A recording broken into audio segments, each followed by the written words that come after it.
مگر سائے کی شکل میں نہیں بنایا، حسن اور حسین کی شکل میں بنایا۔ اب حسن کی توہین یہ مصطفیٰ کی توہین ہے، حسن کی بے ادبی یہ مصطفیٰ کی بے ادبی ہے، حسین سے محبت یہ مصطفیٰ سے محبت ہے، حسین کی توہین یہ مصطفیٰ کی توہین ہے۔ اور امام حسن و حسین یہ شبیہ مصطفیٰ تھے، میں نہیں بولتا۔ 10 شعبان 1272 ہجری، 14 جون 1856 عیسوی میں جو اپنے وقت کے عالم بھی ہے، فاضل بھی ہے، حافظ بھی ہے، قاری بھی ہے، مفتی بھی ہے، مجدد بھی ہے، محقق بھی ہے، مفسر بھی ہے، اور تمام سائنسدانوں کے باپ بھی ہے، سنیوں کی آن بان شان امام احمد رضا خان فاضل بریلوی اس مومنٹ کی ترجمانی کرتے ہیں تو قلم سے کہتے ہیں لکھ معدوم نہ تھا سایہ شاہ فتوین، اس نور کی جلوہ تھی ذات حسنین، تمثیل نے اس سایہ کے 2 حصے کیے، آدھے سے حسن بنے آدھے سے حسین۔ نعرہ تکبیر، نعرہ رسالت، دل کے ساتھ جواب دیجیے، نعرہ تکبیر، نعرہ رسالت، علماء اہل سنت، فیضان مسلک اعلیٰ حضرت۔ امام حسین رضی اللہ تعالیٰ اور امام حسن تخلیق کی ایک سب سے باریک وجہ آپ کو بتاؤں۔ حضرت ابراہیم علیہ السلام نے حضرت اسماعیل علیہ السلام کو ذبح کیا، آپ لوگوں نے یہ سنا ہوگا، لیکن جب ذبح کر رہے تھے تو اسماعیل علیہ السلام کو جبریل علیہ السلام نے بازو میں ہٹایا اور دمبا لاکے سے بچایا، ٹھیک ہے؟ اور قرآن شریف میں آیا قد صدقت الرؤیا، آپ نے خواب سچ کر دیکھا۔ ذبح اسماعیل نہیں ہوا اور قرآن بولا خواب سچ کر دیا۔ اچھا یہ دمبا ذبح ہوا، یہ دمبا کون سا تھا؟ پوری دنیا میں سب سے پہلی قربانی حضرت حابیل نے، قابل نے بھی کی تھی، قابل کی قربانی قبول نہیں، حابیل کی قربانی قبول ہو گئی۔ وہی دمبا جو حضرت حابیل نے قربان کیا تھا جنت میں جا کے انجوائے کیا، کھا پی رہا تھا، چر رہا تھا، جنت گھاس سے ڈھکی ہوئی جگہ، اس لیے جنت وجد اسمی اس کا ہے۔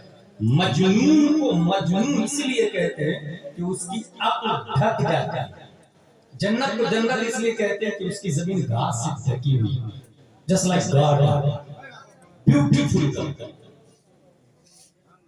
وہ دمبا جنت میں چر رہا تھا، اسماعیل کو ہٹا کے اسی دمبے کو لایا گیا اور اس دمبے کی سین خانہ کعبہ میں تبرک کے طور پر رکھی گئی، اور وہ تبرک اس وقت تک تبرک تھا، سین اس وقت تک تھی جب تک امام حسین کا قتل نہیں ہوا۔ کنیکٹیویٹی دکھا رہا ہوں میں تاریخ کا مطالعہ کر کے، اس وقت تک وہ سین رکھی ہوئی تھی جب تک امام حسین کا قتل نہیں ہوا۔ حاصل یہ کہ قد صدقت الرؤیا قرآن شریف میں آیا، آپ نے خواب سچ کر دیکھا ہے، but question arises in our mind، ذبح اسماعیل نہیں ہوئے، ذبح اسماعیل اس لیے نہیں ہوئے تھے کہ اسماعیل کی پیٹھ میں امام حسین کی ذریت موجود ہے، سبحان اللہ سبحان اللہ، کیونکہ اسماعیل سے ایک ہی نبی حضرت محمد مصطفیٰ صلی اللہ علیہ وسلم اور ان کے لخت جگر کا نام امام حسین، گویا اسماعیل کی پیٹھ میں امام حسین موجود تھے۔ قد صدقت الرؤیا، خواب سچ کر دکھایا، زندہ اس لیے رکھا گیا کہ حسین کو پیدا ہو کے کربلا میں اسلام کو بچانا تھا، اس لیے اسماعیل سے بنے ہوئے، اور خواب سچ کر دکھایا اس لیے آیا کہ حسین کا قتل ہونا یہ حضرت اسماعیل علیہ السلام کے قتل ہونے کے برابر ہے، کیونکہ پیارے مصطفیٰ کے جگر ہے یہ۔ حضور صلی اللہ علیہ وسلم حضرت اسماعیل علیہ السلام کے بیٹے کا نام ہے۔ اب بات سمجھ میں آ گئی، قد صدقت الرؤیا، خواب سچ کر دیکھا۔ امام حسین کے قتل کے بعد یزیدیوں نے 12,000 لشکر لے کر مدینہ شریف پہ چڑھائی، مکہ شریف پہ چڑھائی، منجنیق کے آگ کے گولے برسائے، جس کی وجہ سے گلاب بھی جلا، خانہ کعبہ میں آگ لگی اور وہ سین جل گئے۔ یہی سے سمجھ میں آ رہا امام حسین رضی اللہ تعالیٰ عنہ کی تخلیق اللہ نے کیوں فرمائی؟ وہاں قد صدقت رؤیا ہے، اور یہاں پر آپ سونار کے پاس جا کے بیگن ٹماٹر آلو مانگیں گے، you are bullshit, you are nonsense, you are idiot۔ Sonar کے پاس سونا ہوگا، سبزی فروش کے پاس آلو بیگن ٹماٹر ہوگا، مدھو بیچنے والے کے پاس مدھو ہوگا، پریس والے کے پاس کاغذ ہوگا۔ پوری دنیا میں جتنی نعمت بٹتی ہے وہ نبی کے در سے بٹتی ہے۔ بخاری میں آیا انما انا قاسم اللہ یعطی، نبی بانٹتے ہیں، دیتا اللہ ہے۔ I'm just a distributor but the grant is from Allah۔ میں بانٹتا ہوں تو اس کا مطلب یہ ہوا کہ علم نبی نے بانٹا تو نبی عالم ہے، دولت نبی نے بانٹی، نبی پوری دنیا کے مالک ہیں، فضل نبی نے بانٹا، نبی صاحب فضل و کمال ہے، سخاوت نبی نے بانٹی، نبی سخی ہے، شجاعت نبی نے بانٹی، نبی شجاع ہے، حسن و جمال نبی نے بانٹا، نبی حسین و جمیل ہے، شہادت بہت بڑی نعمت ہے وہ بھی نبی نے بانٹی، لیکن نبی شہید نہیں۔ That's point should be noted۔ نبی نے شہادت بانٹی لیکن نبی شہید نہیں۔ اور شہادت کی دو قسمیں ہیں، شہادت سری، شہادت جہری۔ جیسے جہری نماز ہوتی اور سری نماز ہوتی۔ جہری نماز مغرب، عشاء، فجر کی نماز، بلند آواز سے سورۃ فاتحہ کوئی سورت ملائی جاتی ہے، اس کو کہتے ہیں جہری نماز۔ سری نماز ظہر و عصر کی نماز، دھیرے سے قرآن کی تلاوت ہوتی ہے، سورۃ فاتحہ کوئی سورت، اس کو کہتے ہیں سری نماز۔ شہادت کی دو قسمیں، جہری شہادت، سری شہادت۔ کافروں سے لڑتے لڑتے شہید ہو جانا جہری شہادت ہے، اور زہر وغیرہ سے انتقال کر جانا یہ سری شہادت ہے۔ جب ہم نے مصطفیٰ کے ہسٹری کا مطالعہ کیا تو یہ دیکھا ہمارے نبی نے شہادت سری کی بھی ابتدا کی ہے، شہادت جہری کی بھی ابتدا کی ہے۔ جنگ خیبر میں نبی کو زہر آلود گوشت دیا گیا، گوشت میں زہر ملا کے دیا گیا، نبی نے کھایا مگر نبی انتقال نہیں کر سکتے ہیں، کیونکہ قرآن میں آیا وَاللَّهُ يَعْصِمُكَ مِنَ النَّاسِ، اللہ نے آپ کو لوگوں سے محفوظ کر لیا ہے۔ دنیا کا کوئی زہر، کوئی نیزہ، کوئی تلوار، کوئی بارود، کوئی میزائل، کوئی بم، کوئی AK-47 نبی کو قتل نہیں کر سکتا ہے، کیونکہ قرآن مانع قتل مصطفیٰ ہے۔ وَاللَّهُ يَعْصِمُكَ مِنَ النَّاسِ، لیکن شہادت سری کی ابتدا کر دی ہے۔ اور شہادت جہری، جنگ احد میں نبی لڑے ہیں، خون نکلا ہے، یہ شہادت جہری کی ابتدا ہے، لیکن نبی انتقال نہیں کر سکتے ہیں، کوئی تلوار مار نہیں سکتی، کیونکہ معصوم عن الخطا بھی ہے اور معصوم عن الناس بھی ہے، لوگ بھی آپ کا مدد نہیں کر سکتے ہیں۔ ابتدا تو ہو گئی، انتہا کے لیے اللہ نے نبی کے بدن سے دو ٹکڑا لیا، ایک ٹکڑا سے حسن بنایا، ایک ٹکڑا سے حسین بنایا۔ امام حسن نے زہر آلود زہر کھا کے امام حسن کی شہادت ہوتی ہے، یہ شہادت سری کی انتہا ہے، اور امام حسین کربلا میں تلوار سے لگتے لگتے شہید ہوتے ہیں، یہ شہادت جہری کی انتہا ہے۔ پتہ یہ چلا ابتدا مصطفیٰ نے کر دی تھی، انتہا کے لیے اللہ نے حسن و حسین کو پیدا کیا ہے۔ امام حسن و حسین سیرت مصطفیٰ کا ناقص باب ہے، اگر کوئی مصطفیٰ کو پڑھتا ہے حسین کو نہیں پڑھتا تو نبی کا ناقص مطالعہ کیا اس نے۔ اگر کوئی نبی سے محبت اور حسین سے محبت نہیں تو نبی کے ناقص محبت ہے یہ، اس لیے وہی جنت میں جائے گا جو حسین سے بھی محبت کرے مصطفیٰ۔ نعرہ تکبیر، نعرہ رسالت، نعرہ حیدری۔ بات سمجھ میں آ رہی ہے؟ جی جی جی۔ کما تجنت اللہ 61 ہے۔ اچھا یہاں ایک اور بات بتا رہا ہوں،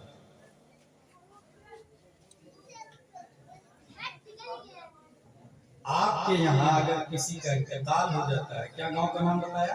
کبھی راج ٹولہ۔ کبھی راج ٹولہ۔ شادی کیا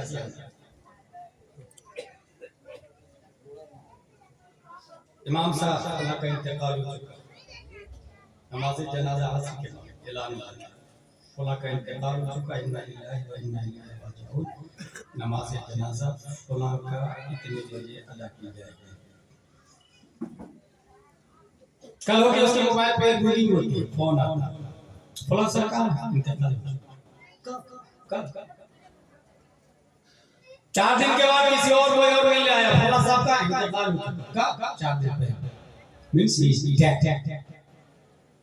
یہی سسٹم ہے ہمارے بنگال کا، انڈیا کا، دنیا کا موسٹلی کانسیپٹ یہی ہے کہ روح نکل گئی means dead, but today I will prove that is totally wrong.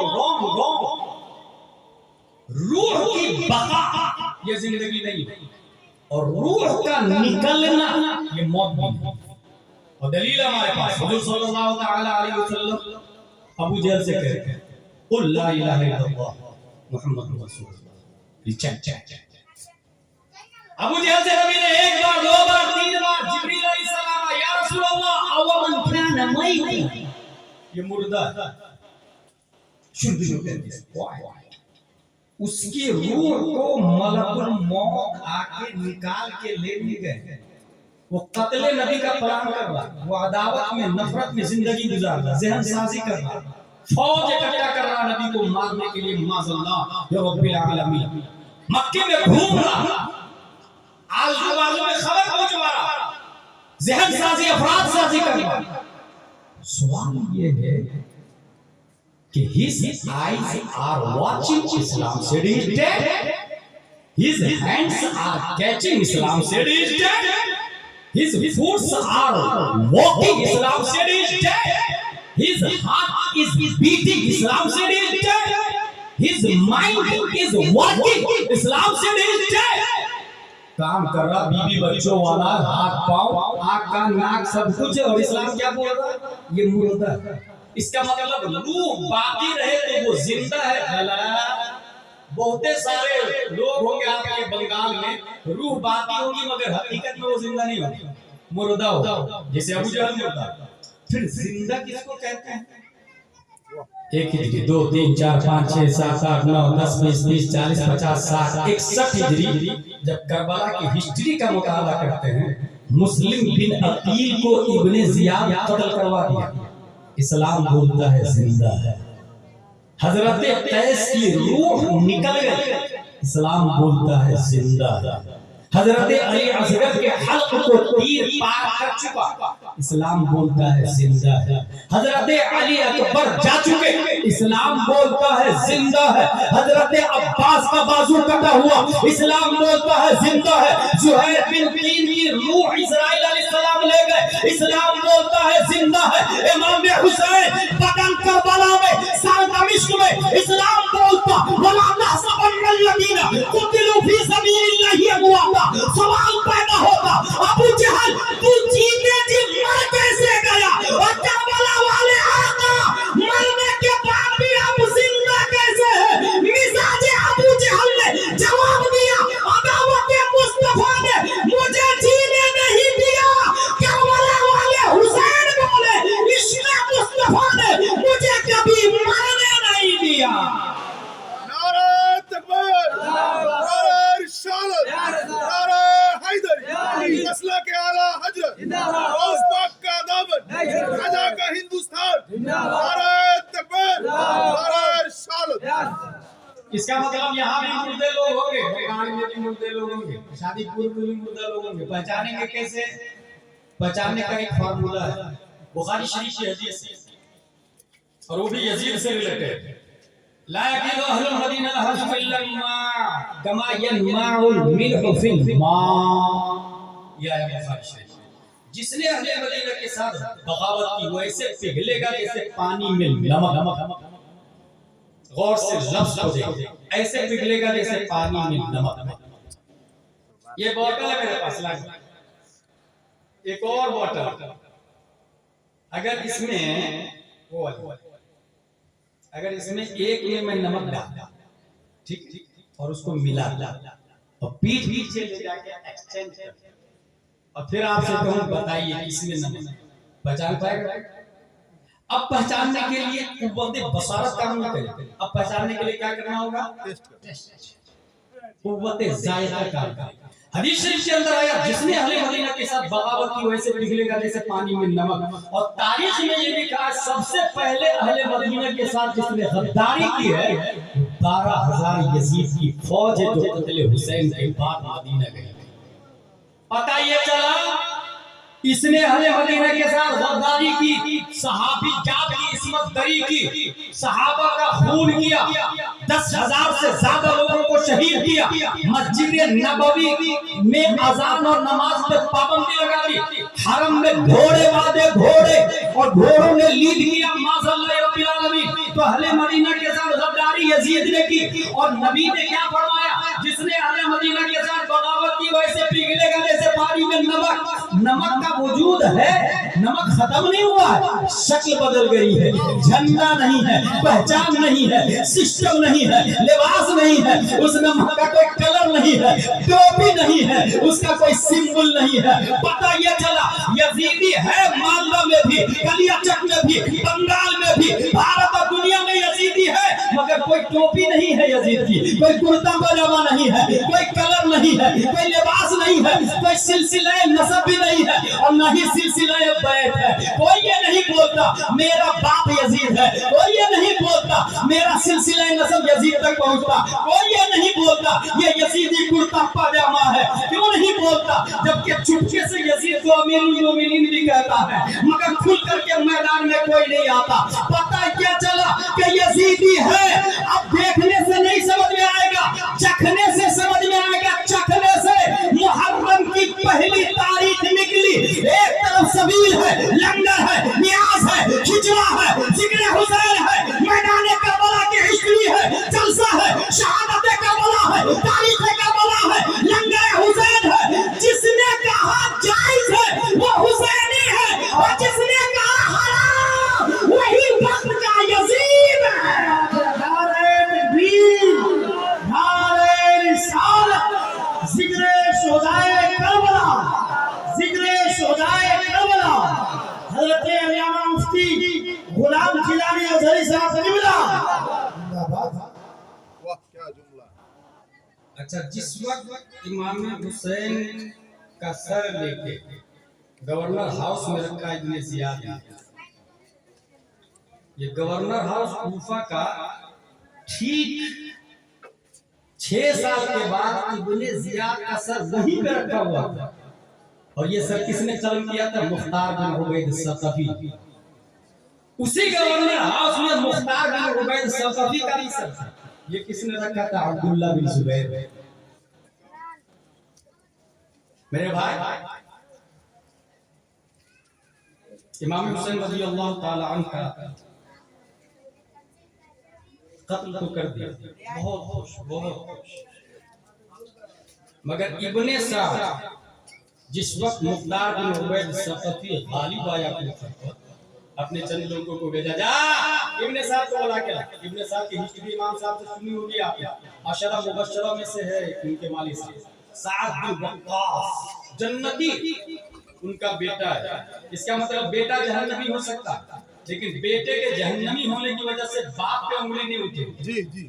ایسے ہی جیسے یزید کے جہنمی ہونے کی وجہ سے امیر معاویہ پہ انگلی نہیں اٹھتی، اگر کوئی اٹھاتا ہے تو وہ خود اپنے آپ میں جہنمی ہو جائے گا، اس سے شعور بھی نہیں۔ بولا ابن سعد کو بلا کے لا۔ ابن سعد اپنے بیٹے کو بھیج دیا، کہا جا بول دینا مختار کو کہ میں خلوت نشی ہو گیا۔ خلوت نشی کس کو کہتے ہیں؟ تنہائی میں بیٹھ کے اللہ اللہ اللہ اللہ اللہ اللہ، خلوت نشی، باہر نہیں نکلنا، لوگوں میں نہیں رہنا۔ بیٹا آیا مختار کے پاس، تیرا باپ کہا؟ بولے خلوت نشی ہو گئے۔ کہا اچھا، کربلا میں حسین بن علی کے مقابلے میں خلوت نشی یاد نہیں آئی؟ بولے تو یہی ہو، دوسری فوج کو بھیجا جائے، اس کے باپ کو لے کر گیا۔ دوسری فوج گئی اور اس کے باپ کو ماری، سر پر قلم کر لیا اور ہاتھ میں سر لے کر کے مختار کے گورنر ہاؤس۔ ابن سعد کے سر کو دیکھ کر کے مختار نے اس کے بیٹے سے کہا یہ کس کا سر ہے؟ پہچان رہا؟ کہا یہ میرے باپ کا سر۔ کہا تو نے صحیح کہا، تیرے باپ کا سر۔ اور اس کا بیٹا بولتا ہے کہ میرا باپ مر گیا تو اب جینے میں کوئی مزہ بھی نہیں. کہا تو سچ کہہ رہا ہے, تو زندہ بھی نہیں رہے گا. پھر اس کی گردن بھی اڑا دیا. بھائی تقریر کروں کہ چھوڑ دوں؟ ایک آدمی بھی نہیں بولے گا, کیونکہ لاکھوں روپیہ خرچہ کیا آپ نے جلسے میں سننے کے لیے. اور جس طرح پبلک پر سننا ضروری ہے, وفاداران اہل بیت کمیٹی پر بھی سننا ضروری ہے. اگر کمیٹی نہیں سن رہی ہے تو اس کا مطلب یہ ہوا کہ دوسروں کو فائدہ پہنچا رہی ہے, خود فائدہ حاصل نہیں کر رہی.